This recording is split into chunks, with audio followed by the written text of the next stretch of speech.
da, da, da, da, da, da, da. Ja,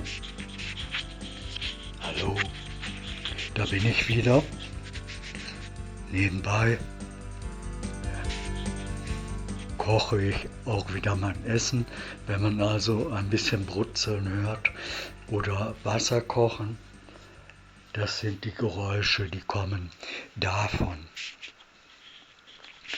Ich möchte gerne etwas zitieren und sagen, wieder aus der Bergpredigt, und zwar von den Seligpreisungen. Ich nehme eine Zeile daraus, einen Vers. Selig sind die Friedfertigen, denn sie werden Gottes Kinder genannt werden. Das passt natürlich gerade zur aktuellen Situation in der Welt und es ist eine klare Aussage, klipp und klar, denn in der Umkehrung bedeutet es, wer nicht friedfertig ist, wer also streitsüchtig oder kriegslüstern ist, wird nicht zu Gottes Kindern gezählt werden oder kann nicht zu Gottes Kindern gezählt werden. Wenn man sich jetzt mal überlegt, das ist etwa 2000 Jahre her, dieser Ausspruch, und man rechnet mal 25 Jahre für eine Generation, dann ist das 80 Generationen her. Und wenn man dann mal so grob überschlägt, in diesen 80 Generationen, wie sah die Welt da aus? Was ist geschehen? Wie viele Kriege gab es und gibt es in der Welt in dieser Zeit? 2000 Jahre. Wie viele Kriege gibt es auch in Verbindung mit dem Christentum? Weil sich ja die Christen darauf berufen, auf diesen Ausspruch und diese Aussage. Da wundert man sich, weil es ja nicht harmoniert. Es passt ja nicht zusammen. All die Kriege passen ja auch nicht zu der klipp und klaren Aussage, dem klaren Gebot, du sollst nicht töten. Oder liebe deinen Nächsten wie dich selbst. Oder die Feindesliebe. Und jetzt mit dem aktuellen Krieg in Europa, dem Krieg in der Ukraine, da wird natürlich auch hier in Europa deutlich, wie weit entfernt wir sind von dieser Aussage in der Bergpredigt, die Aussage von Jesus Christus.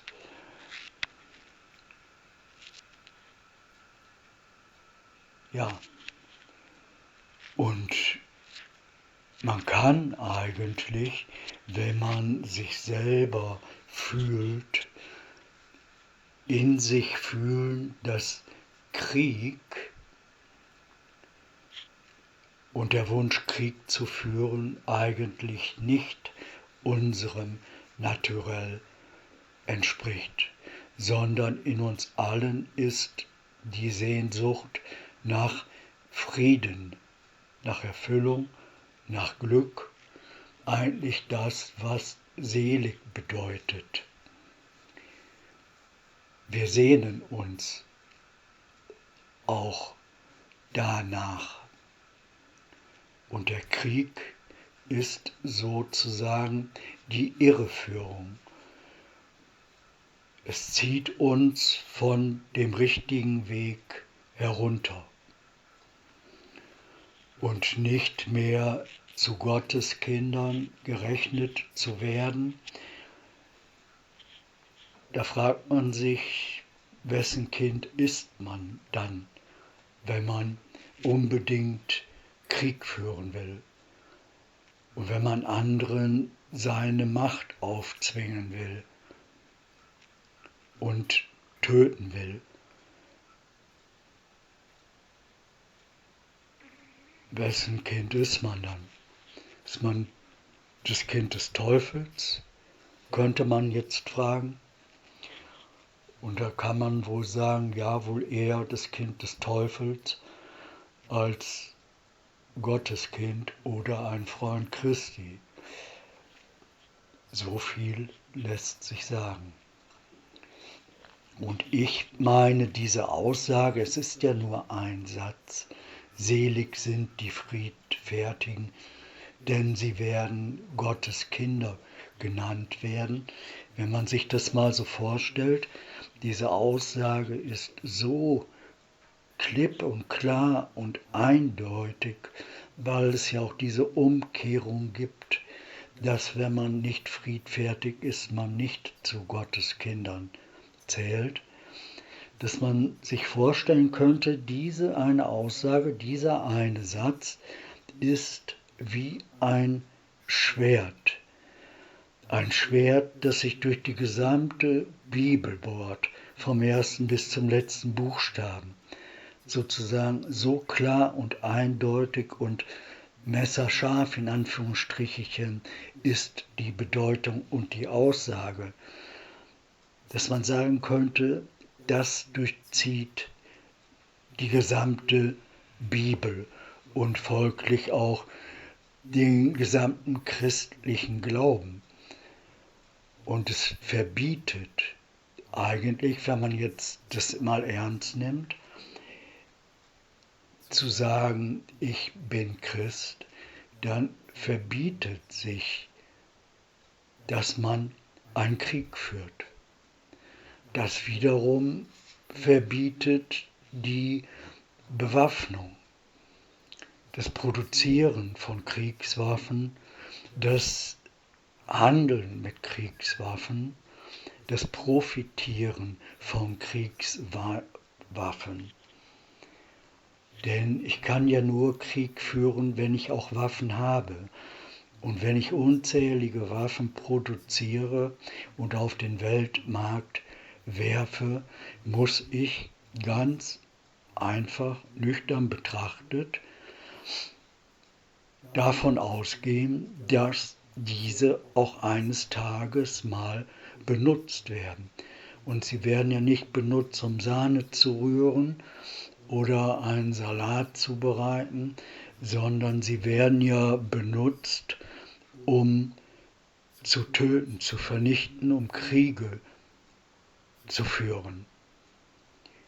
Und dann kann es auch sein, dass es einen selber trifft. Die Auswirkungen sowieso, aber es kann auch sein, dass der Krieg plötzlich vor der eigenen Haustür stattfindet. Und dann ist die Frage, kann man dann jammern, wenn man auf der anderen Seite ja erst dafür gesorgt hat, dadurch, dass man sich militarisiert und die Welt militarisiert und die Welt mit Waffen übersät. Das passt also nicht ganz zusammen. Und ich finde es gut, wenn wir den Weg und den Gedanken verfolgen, dass wir eigentlich friedfertige Wesen sind, dass die Sehnsucht nach Frieden und nach Glücklichsein und Erfüllung größer ist als die Verleitung zu töten und anderen den Willen aufzuzwingen oder andere in eine bestimmte Richtung zu zwingen, die sie zu gehen haben oder sich zu entwickeln haben.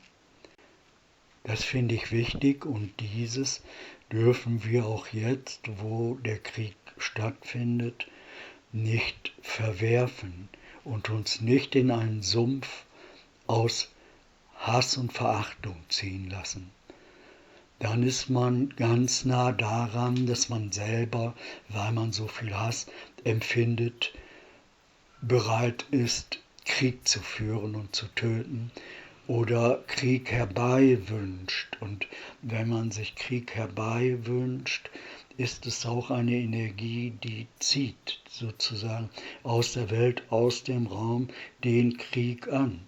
Und wenn man ihn sich wünscht, darf man auch nicht jammern, wenn man plötzlich mitten im Krieg ist.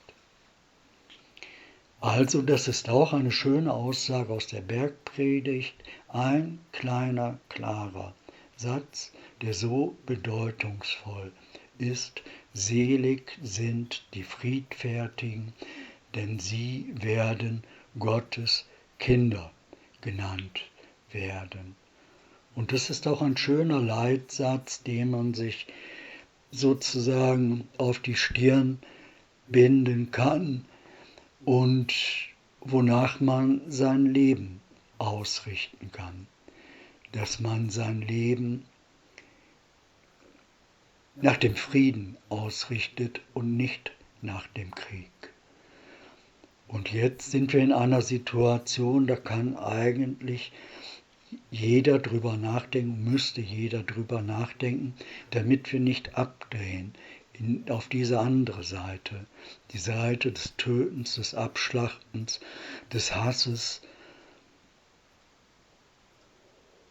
Darum ist es wichtig, darüber nachzudenken. Ja, das wollte ich jetzt sagen. Heute, dieses ist meine Predigt Nummer 3. Okay, ich hoffe, sie ist nicht zu lang geworden. Und ich wünsche allen einen schönen Tag und wünsche allen eine schöne Zukunft und einen Weg in eine schöne Zukunft. Und die Seligpreisungen aus der Bergpredigt haben eben auch die Bedeutung von Seligkeit, dass man glücklich ist, erfüllt ist und erlöst ist. Ein super schöner Zustand, auch von Frieden. Ja, und man kann also aus diesen paar Sätzen der Seligpreisung eigentlich für sein ganzes Leben lang genug Stoff ziehen, Gedankengut, wo es sich lohnt, dass man sich damit beschäftigt, weil es einen bereichert. Ja, so das wollte ich jetzt sagen und also Shalom und einen schönen Tag.